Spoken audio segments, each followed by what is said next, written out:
Seneca, Nietzsche, Marcus. We must not forget how short and transient life is. Having the virtues necessary to survive is also about accepting the reality of death. In my life, I have constantly sought inner peace. In Rome, when I was completely lost, I was trying to find peace in my heart. However, over time, I realized that one cannot find the meaning of existence by seeking peace only in one's own thoughts. That is why at that time I believed that one should be at peace with one's surroundings. But here I am, aware of death. Years have passed. I have come from a long time ago.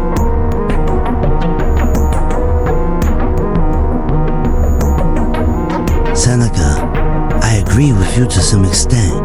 In Rome, I was also aware of death, but my path was different. As a ruler, I worked constantly for my people.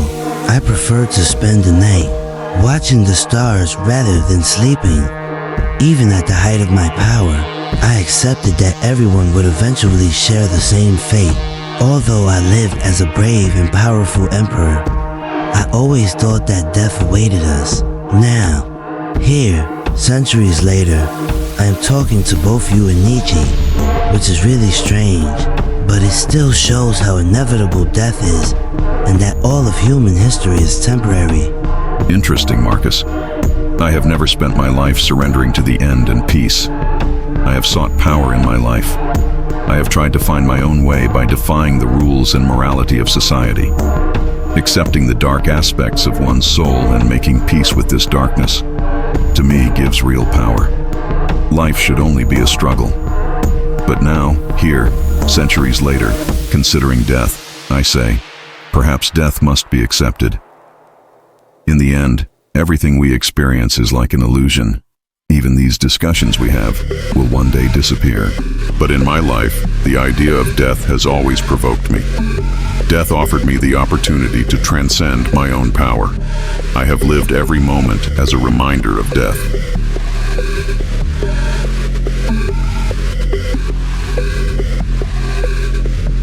Yes, Nietzsche. We three came from different times, but death is a common denominator.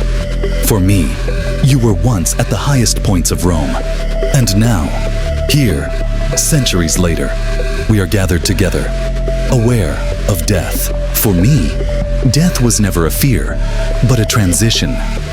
In my current state, I can better grasp the meaning of the times I lived and the choices I made. I think about the advice people gave me when I was alive. Centuries later, what once frightened me now gives me only deep peace. In the same way, Seneca, I thought that death was not an end for us, but a beginning. No matter how strong a person is, he will also taste death one day. When I became a ruler, I lived in constant fear of death while trying to inspire the soldiers with courage. At that time, I, who was seeking power and justice, was actually waiting for death to come. Now, here, we are living this moment brought together by death. How strange time is. I was once devoted to my people, but here I speak to you and Nietzsche, aware of death. Death really does gain meaning over time. In my current situation, I think that we should not only look back as people do, but transform every moment. For me, life is not a continuity, but a rupture, a series of rises and falls. But seeing how quickly time passes, thinking about the world I once lived in, leaves me in a kind of emptiness. Indeed, everything in human history will one day be erased, and we are in a state of consciousness beyond time. But understanding this gives man his strength. The conscious awareness of death has led me to embrace life more strongly. You make me think, Nietzsche. Once in Rome, I tried to find the meaning of life by making peace with death. Now, here, years later, in this strange awareness of death and life, we will remain only traces. But perhaps this is the meaning of life. That time that has passed, only traces remain. I think that for people to create meaning at the end of their lives, not only their actions, but also their existence must be remembered.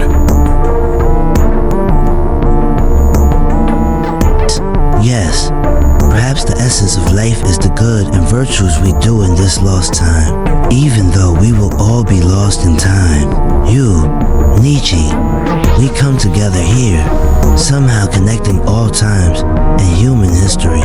Even though death has separated us, the power of our life, through our thoughts and actions, is still together.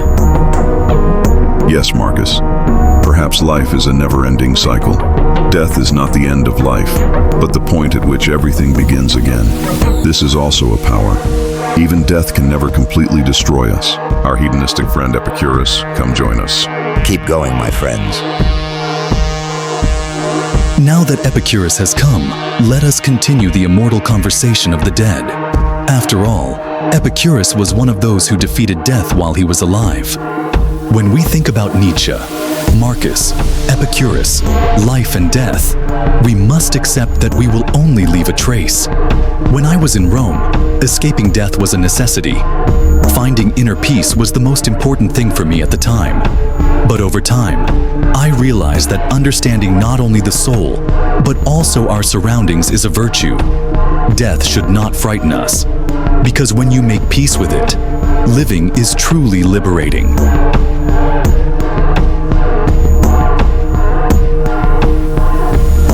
You are right, Seneca. When I was a ruler in Rome, I thought about how inevitable death was. Even the power of the throne does not stop death. That is why I told all my people, we can understand the value of life by facing death every day. But now, here we are, together. Years have passed. We live this moment, aware of death, with the lessons we have learned from each of our past lives. Life is a struggle, Marcus. It should be a search for power. Unfortunately, people try to survive by following the rules of society, but I went against that order. True power comes from making peace with the darkness within ourselves and understanding it. We should not let death frighten us. Even death is a kind of power. Instead of resisting it, we should embrace it neatly.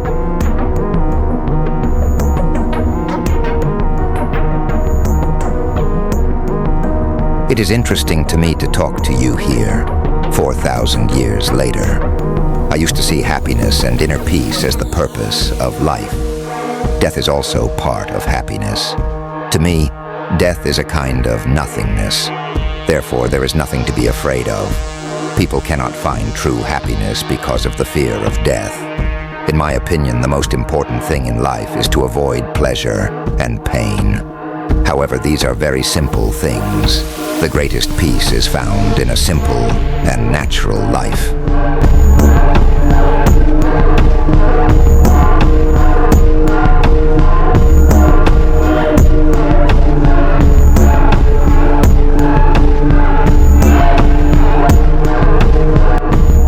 Epicurus, I cannot say that we are on the same page. For me, virtue is the path to happiness. But perhaps when we find the true meaning of death, we can find not only spiritual peace, but also happiness in this world. Avoiding pleasure, or seeking it, are important elements that guide the human soul. But when we remain within the boundaries of this life, I believe that a person should complete life with virtue.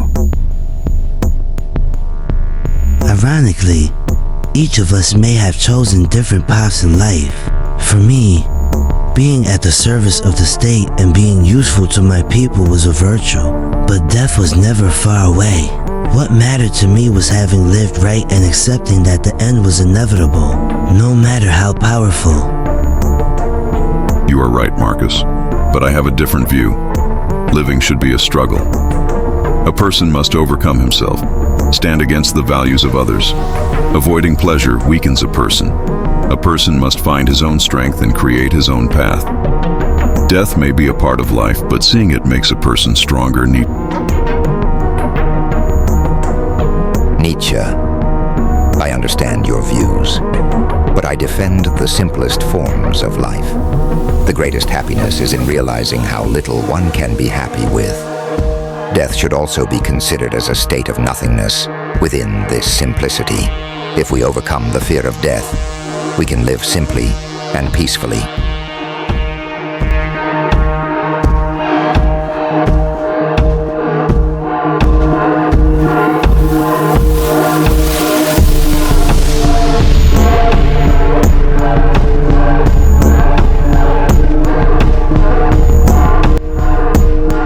the world we each live in is different, but our common denominator is our awareness of death. The more we accept this, the more meaningful life becomes.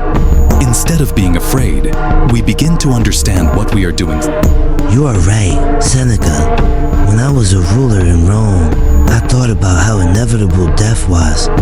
Even the power of the throne does not stop death. That is why I told all my people, we can understand the value of life by facing death every day.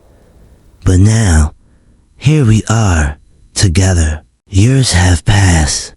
You are right. But life should always be a struggle. You should always pursue power. Even if everything is erased in the end, choosing this struggle in life is what truly means to us. There is no war in life, Nietzsche. Happiness is found in simplicity. Death is not a fear, but a moment of peace. Instead of fear and struggle, one should exist in peace.